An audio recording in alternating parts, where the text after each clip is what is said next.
Hey you guys, B Shaw Reacts. I'm Ben, back with another reaction. Today we're looking at Tom MacDonald Ghost Story. From what I understand, this is Scary Stories with Tom MacDonald. So this isn't actually a song. This is him telling a ghost story, from what I understand. I was told to react to this. It is a long video. Apologize for that now. It's about 20-25 minutes, so yeah, if you're going to take this ride with me, then you're in for the long haul. So let's get into it.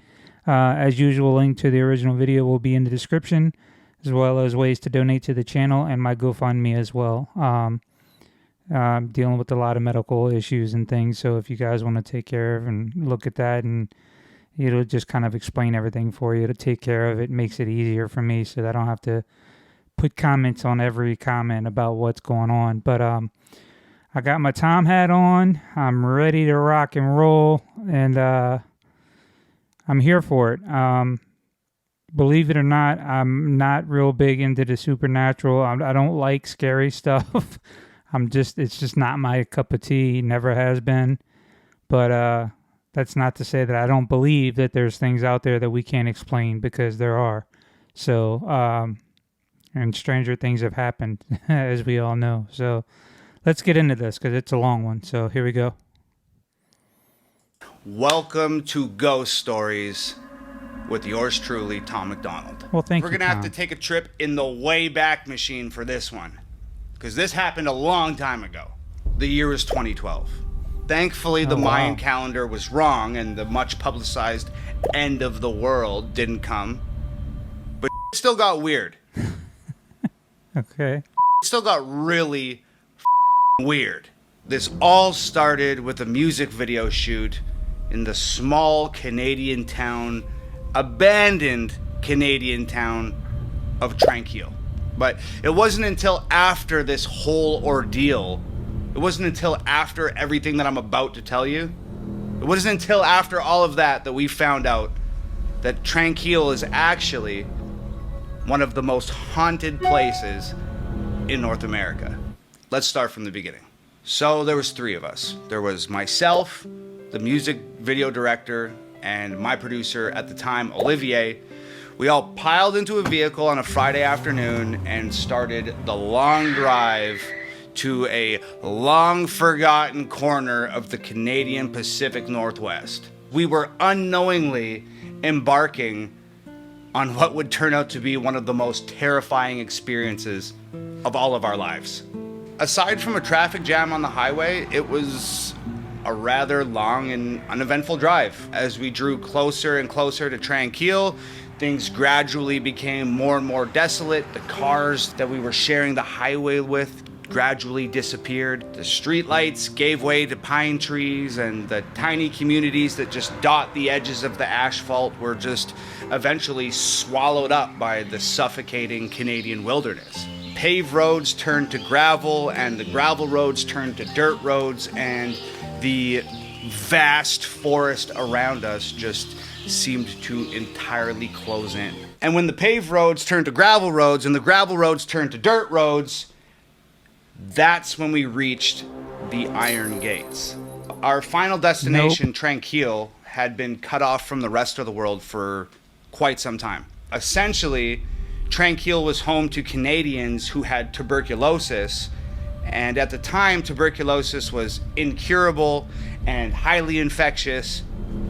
Sound familiar? They pretty much shipped everyone in Canada who had tuberculosis. They shipped all of those people to Tranquille, this tiny town in the middle of nowhere, and they shipped them there to, well, die, essentially.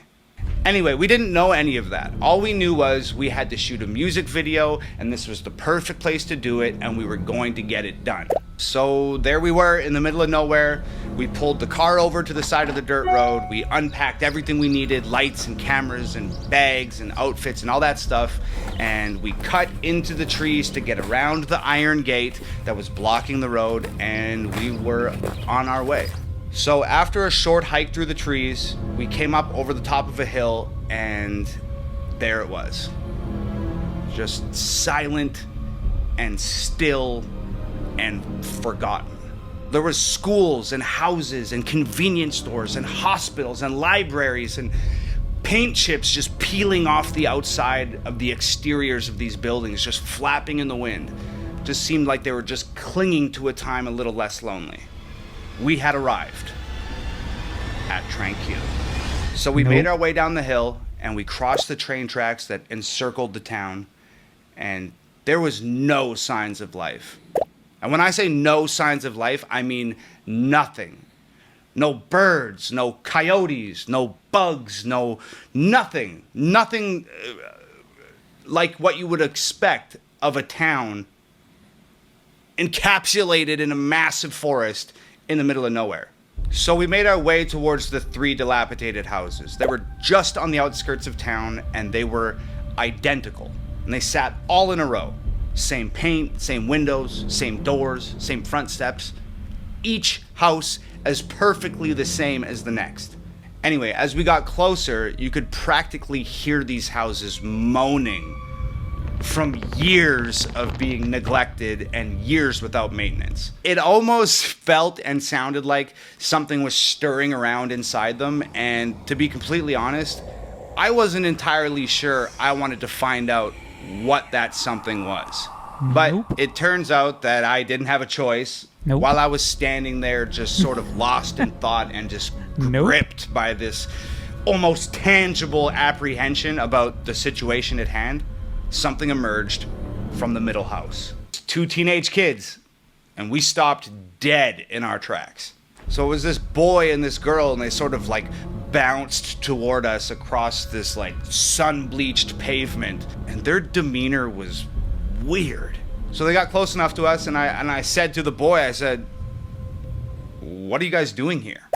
Right. And like I said, their demeanor was strange. Well, maybe strange isn't the right word. Their demeanor just did not fit the situation. They were just like smiling and happy, and they seemed like they were excited to see us. And to me, that didn't fit the vibe. So the boy spoke first, right? And he said, "We're just hanging out, just checking out the abandoned town, and we're filming it with this camcorder."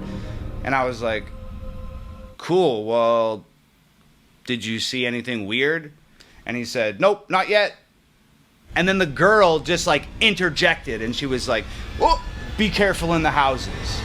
Like a lot of the floors are rotting, and if you go upstairs, you could fall through, and it's really friggin' dangerous." I don't really remember much else about that conversation. It was maybe like 3 minutes long, and they darted off in the other direction, and we just continued on our way.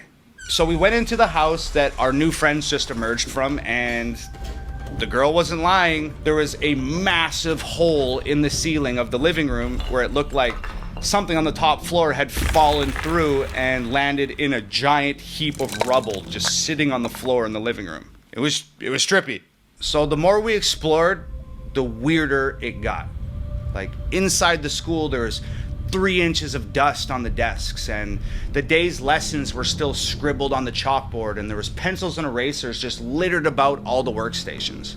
And if you picked anything up, you leave a perfect impression of whatever you picked up on the surface that you picked it up off of. Oh, like, no. This stuff literally hadn't been touched in years. Nope. After roaming through like half a dozen buildings, we had finally made our decision where we were going to start shooting this music video, and we decided on, of course, the sanatorium.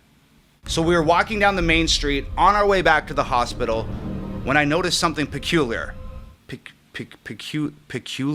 Peculiar? When I noticed something up. There was this small white brick building that was just sort of jetting out of the dirt right on the edge of town. And we had a long day of shooting ahead of us, but Tranquille just felt like it was some sort of portal to like an alternate dimension, and we were just so captured by the mystery of this town that like work came second, and we just wanted to explore. So we took off towards that white building. So this building was essentially just like a brick box. It was maybe like 10 feet tall by 20 feet long and 20 feet wide. And it had one of those big metal doors on it. It was like like something that you'd see on a government building. It was that light green color, kind of like sun bleached by the sun. It was missing its doorknobs. I walked over, no windows on this thing, can't see inside. So I walk over to this big green door and I put my hand inside where the doorknob's supposed to be, and I jerked the door open. So it was dark. Nope. And it was not the type of dark that you're familiar with. This wasn't like 1 a.m. in my house dark. This was like pitch blackness. But we're here to shoot a music video, right? So we got lights. So I grab one of the lights and I turn that motherfucker on. So when I turn the light on, there's nothing in this room. There's no windows, there's no doors, there's nothing on the walls, there's not even flooring, it's just plain concrete. It's as plain and white on the inside as it was on the outside, with the exception of one thing. A staircase. Going down. Nope. I'd be lying if I said we weren't scared, because we were freaked the out, man.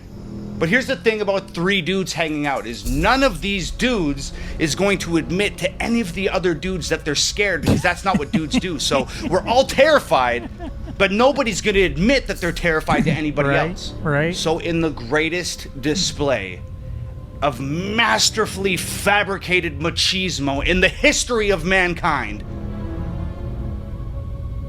we go down the stairs.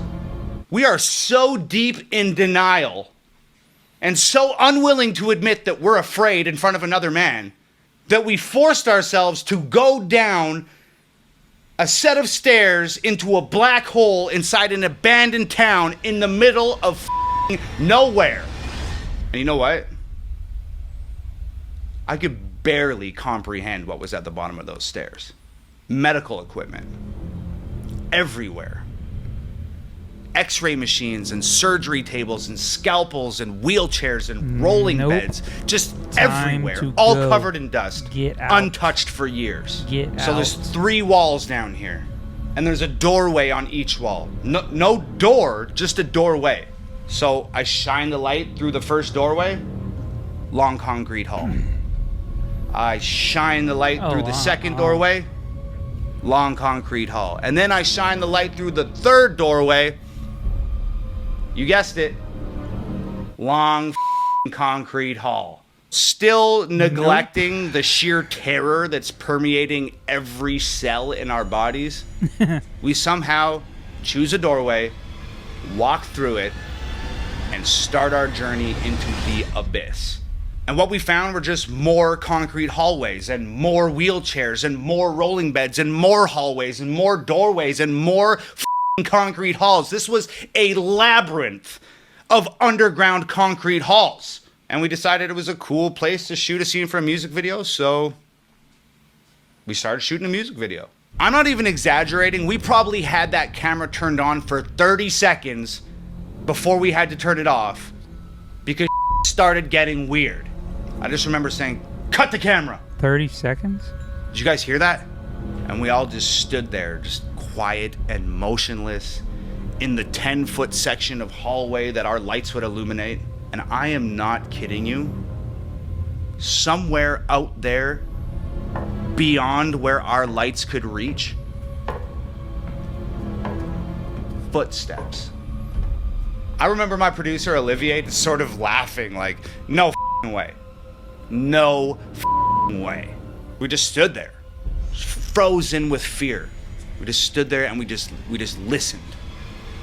And we heard voices. Voices somewhere way out there in that maze of concrete hallways, just echoing through everywhere. And I just said, "Yo, pack up the camera. Let's get the out of here now." Yeah, as we're packing up to leave, I noticed that just out of our light's reach, I see a door. And it's a big-ass metal one. So I squeeze past Olivier, and I walk over to the door. It's this giant steel door, and it's just flush with the concrete inside this hallway. And I just push it open.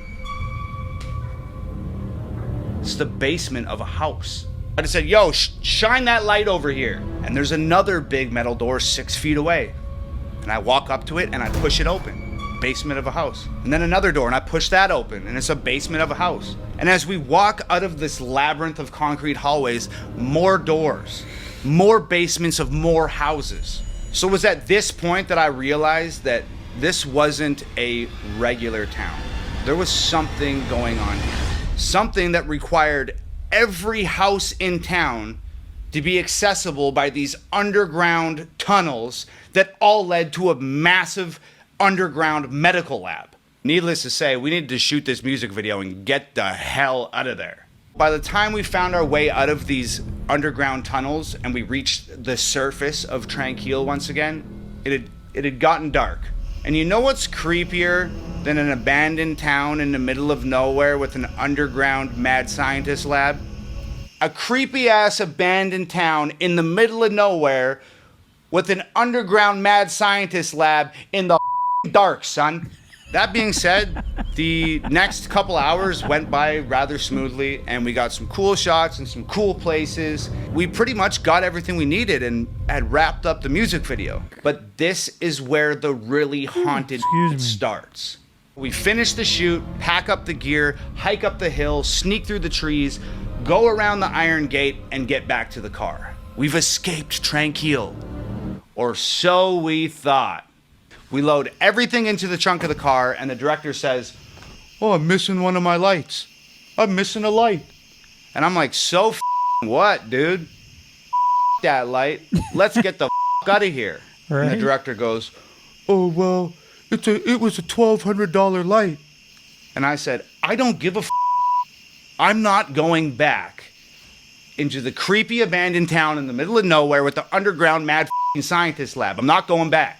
And Olivier says, I'm with Tom. I'm not going back either. Nope. And the director says, "Somebody has to go back because I need that light. So let's all play rock, paper, scissors for it. And the loser goes back into the town to get the light." Look, I never liked fucking rock, paper, scissors. I hate that. When there's something that somebody has to do and it's an undesirable task, everybody's always like, "Let's play rock, paper, scissors." I hate rock, paper, scissors. It's an impossible game to win. I always lose. We agree we'll play rock, paper, scissors. Guess what? I lose. Of course I lose. But I'm not going back. I'm not going back. I'm acting like a child, and Olivier has always been the more mature of our sort of duo. So he stands up, and he's just sick of listening to us complain, and he goes, "You know what? I will go back. I'll go back and get the light. Where is it?" And the director says, "It's in the sanatorium." Of course it's in the sanatorium. Where else would it be? Where else would the lost light be than the most haunted possible place in this abandoned town? It wouldn't make any sense for it to be anywhere else. Olivier goes, "Okay, cool, I'll go get the light." And with that, Olivier just turns and walks into the darkness. I turn to the director and I'm just like, "Dude, give me a flashlight." You gotta understand, Olivier isn't just my producer at this point. He's my best friend. And I cannot in good conscience let my best friend wander back into an abandoned town to get somebody else's light by himself. I just can't do it. So I run to catch up with him. So I reach him and I'm like, "I got us a flashlight." And Olivier turns and looks at me and he doesn't say anything. He just smiles, like a full teeth grin, like one of those smiles that somebody makes when they're terrified or when they're fully aware that they're making a very poor decision and they're about to do something really stupid. Through the forest, around the fence, up the hill, down into the valley, we are back in Tranquille. It's pitch black now and I'm carrying this little rinky-dinky ass flashlight and we're just navigating through the town and we're on the way back to the sanatorium. I ask Olivier, where do you have any idea where we put this light? Olivier says, "Nope. Yeah, it's in the big main room. I saw him put it down there. I just don't like him, so I was just gonna let him leave it there and hope that nobody noticed, and we'd just drive home and we'd have a good chuckle about this later on." So somehow I managed to let out a muffled laugh because it's funny, but at the same time, it's the reason why I'm standing in an abandoned town Yep. in the middle of nowhere with a creepy ass mad scientist underground lab at like 2 in the morning. We go up the old wooden stairs and push this giant creaky ass door open and step inside the sanatorium, and we're at the end of this long hallway. And at the end of that long hallway, there's a giant, big, massive open room, and that's where the light is. So we start walking down this hallway, and there's doorways lining this hallway, and they're all the padded rooms that crazy people would hang out in. We get into the big main room, and as we enter this big main room, I shine the flashlight up on the wall, and just like this perfect, massive piece of art up on the wall, it is painted, "Please burn me down." Olivier says, "Oh, there's the light." Walks over, picks the light up, and now that we have this all-important light in our possession, we turn and start walking back down that hallway towards the main door. Now, what happens next is probably the most horrendous thing that I've ever witnessed in my life, and I'm sure Olivier would say the same thing. In fact, I might actually call him and get his account for this video. But what happens next is the single most horrendous thing that I've ever witnessed in my life. So like I said, the hallway is lined with doors on both sides, right? And they're like holding cells, or they're like padded rooms or something. You know the ones? Yeah, you know the ones. Now, I'm not exactly sure how to explain this. You know that feeling you get when somebody is watching you? Or you know when you see something out of the corner of your eye and you quickly turn your head and there's nothing there?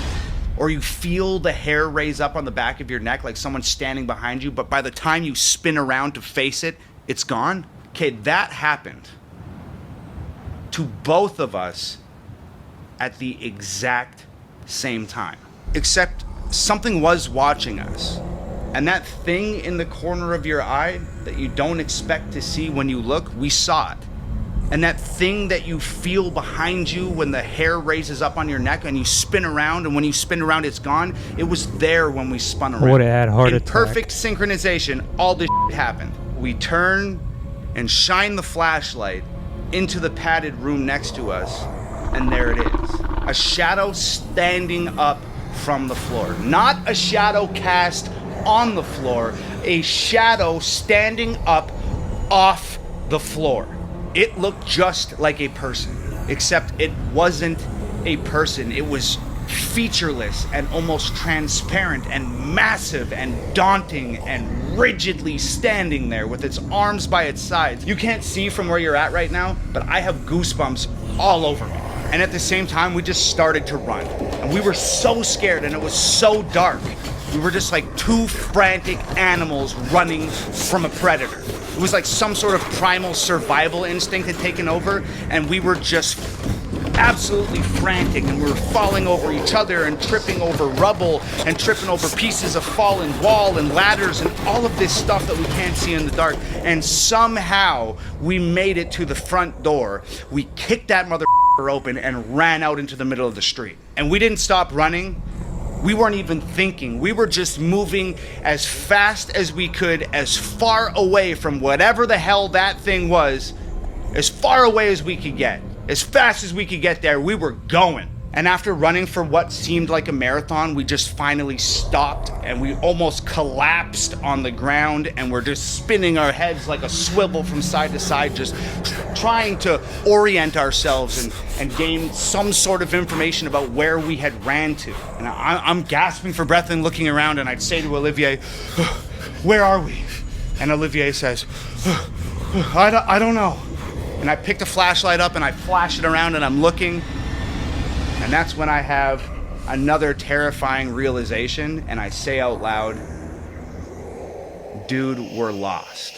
And I mean, we're so scared, and it's so dark, and this town is so big that we've completely lost ourselves in what's transpired here. And I remember Olivier gasping, "I think the car's that way." You know, and he just kind of points out with one hand, just totally exhausted. So I turn the flashlight in the direction that he's pointing, and I shit you not, I take one step, and this flashlight flickers twice and dies. We're lost.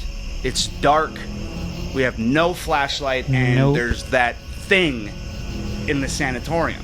I honestly don't remember the next 30 minutes. And I don't remember the next 30 minutes because we were just running on pure adrenaline and racked with fear. But we found our way out. And this time when we crossed those train tracks and went up that hill, before going into that forest, we turned around and we looked down on Tranquille one last time. And guess what? The lights in the sanatorium were on. So we barreled through the trees and around the iron gate and over to the car. And I remember Olivier opening up the car door, and he's leaning the front seat forward and he's scrambling to try and get into the back seat of the car. And I had just had enough. I remember putting my foot on his ass and just shoving him into the back of the car, standing the seat up, jumped in, slammed the door, and I just said, drive. The director started, oh, what happened? And I said, shut the up and drive. So we made it back home, mostly unscathed and in one piece. But you know what the craziest part of this whole thing was? You remember those kids I mentioned at the beginning of the story? Mm-hmm. Well, when I got home, I started Googling Tranquille. And I started researching that abandoned town. And that's when I found out that Tranquille was an abandoned town where people with tuberculosis would go and live out their final days. And that's when I found out it was the most haunted place in North America. And that's also when I found out that those underground tunnels were used to remove the dead bodies from their houses without having to wheel corpses through the streets of the town and scare the shit out of all the children and everybody else living there. But the scariest thing I found out, was that 10 years prior to our experience in Tranquille, 2 kids went out there ghost hunting. And they fell through the floor in one of the houses and died. A boy and a girl.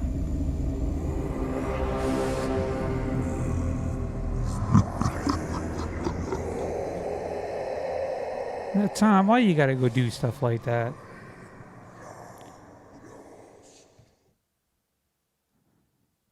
You know, I don't know, man. I don't know.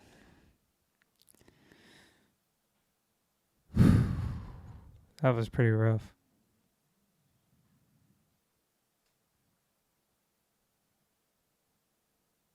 Yeah, I would have been out. No,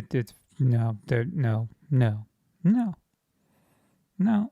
The second they said we're going down those stairs, I would have said, y'all can go. I'll be on the way back to the car. Ain't no way. Anyways, so that was Scary Stories with Tom. Long video, but it was worth it. Sorry that I yawned a few times in there. I've been awake for about 37 hours now, so my body's having a hard time adjusting, so to speak. But yeah. So anyways, I hope you guys are enjoying that, and if you made it this far, put in the comments, I made it. There you go. That'd be awesome to know who made it and who didn't. But yeah, so just putting it out there to everybody who stopped by and watched the video. You are loved and you are appreciated, and I can't thank you enough for stopping by, and we'll see you on the next one, okay? You guys take care. Bye.